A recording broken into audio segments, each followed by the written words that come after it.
Hey, let's talk about 4A because that'll be Friday night in the middle game, the 3 o'clock game, as East Noble battles New Pal.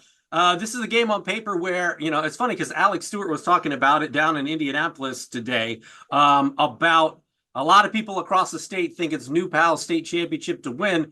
But East Noble is going in with all the confidence in the world, I would think, after beating Mishawaka on the road. It was tougher sledding than we've seen for them in recent weeks. But this is a team, a lot of seniors, just has really put together a full game, it seems like, every week with very few weaknesses. And I know New Pal's really good, but so's East Noble, I think. Although, yes, I think on paper they probably have the toughest sledding ahead this week. Yeah, they do, but I think that game last week came at a very opportune time for East Noble in terms of what they had to deal with, fight, come from behind in the fourth quarter, score, get some big stops defensively late in the game to preserve the win. And when you look at previous weeks, dominating Leo, dominating Bishop Dwenger, dominating Huntington North, they needed a game like that to mentally maybe have to refocus for a very good opponent in the state championship game, and also give Alex Stewart and his staff some teaching points and coaching points, having to struggle through 4 quarters. So I thought that came at a really good time. Is it going to be good enough to be able to beat an undefeated New Pal team that a lot of people have already penciled in as your 4A state championship winner? We'll have to see.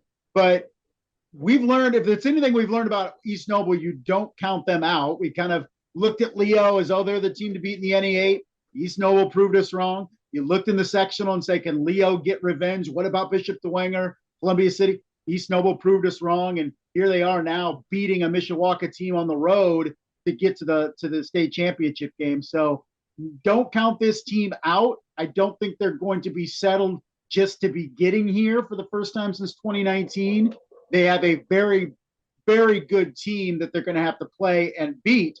But I think the lessons learned last week in particular will bode well for this Friday. And you look at last week offensively, I think it was only one or two completed passes. They didn't have to throw a Oh, whole lot. Part of that was probably by design. And also, the weather didn't help a whole lot. But they rushed for 230 yards. So, like we were talking about with Adams Central, they played the type of football that they wanted to play against a team we thought might be able to take away some of the right. favorite, some of the things that they do really well. They answered the bell on the offensive side of the football, at least in terms of being able to run the ball pretty effectively against what is a physical, ground and pound type Mishawaka program that we've seen for years. Right. And we always say, well, eventually you're going to have to do something out of your comfort zone to win a state championship or go deep. Yet here we are. Adams Central hasn't been taken out of its comfort zone. East Noble either, at least through the playoffs. You wonder if this is the week and this is the game that we're going to have to see Riley Biddle make more plays vertically downfield. And can he do that? And conversely, can his receivers perform?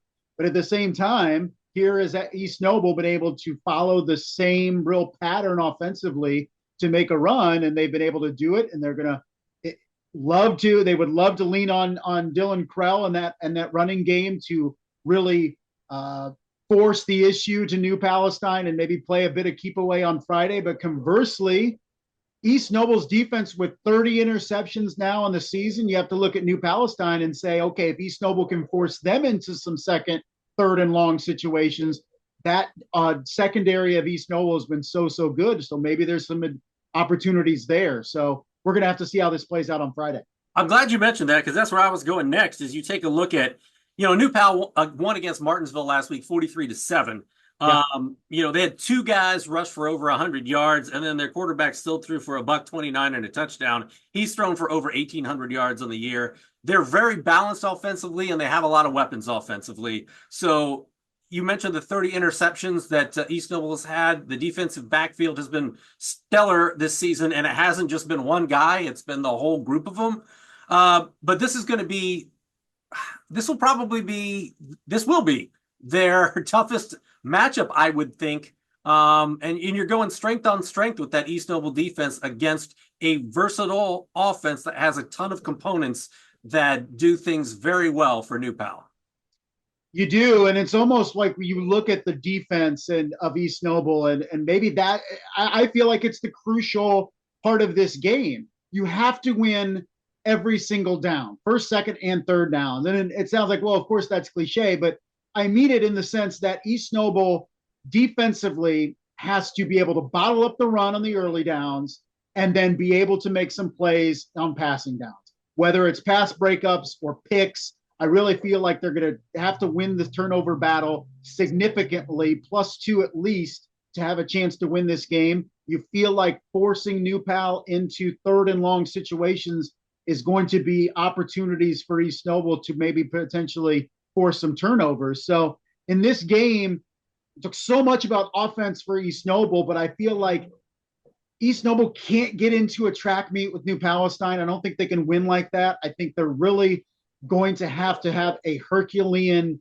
game by that defense. And we've seen it, shutting out Leo, shutting out Bishop DeWenger. But New Pal is a different animal altogether. And we've seen East Noble do it. Not to say that they can't do it, but like you said, it's the biggest challenge of the year. And I think by a sizable margin. And I want to mention this just before we move on to the next game.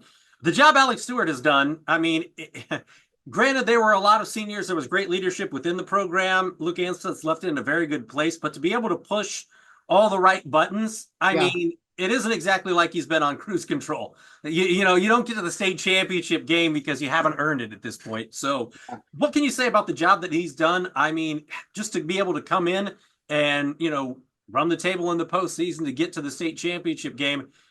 We've talked about it on and off over the past few weeks, but it's been impressive. Luke Amstutz is also like, hey, man.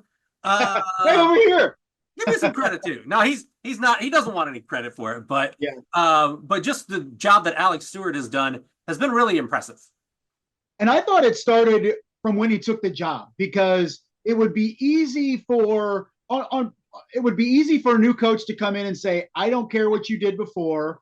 I'm putting my stamp on this program. And conversely, it would be easy for a coach to come in and say, well, everything's perfect here. I don't want to mess anything up. I'm just going to go with the flow. And it was a bit of both is what we saw out of Coach Stewart. He pushed some buttons. He changed a couple things, but not wholesale schemes. He had Luke to lean on, but didn't really say, yeah, I'm going to do everything that Luke says. And Luke did. Is everything that he's done has been aces for East Noble. And it started before the season, started right when he got the job, and it's progressively been more and more impressive. And that's very difficult to do. Very difficult for a coach to come in and say, yeah, I have these ideas, but I'm not going to do them because you've had success here. But also at the same time saying, I'm going to put my stamp on a program. He's done a little bit of both. And it's worked perfectly with East Noble being in a state championship game. Yeah, the ability to strike that balance is far more difficult, I think, than people realize on the outside looking in.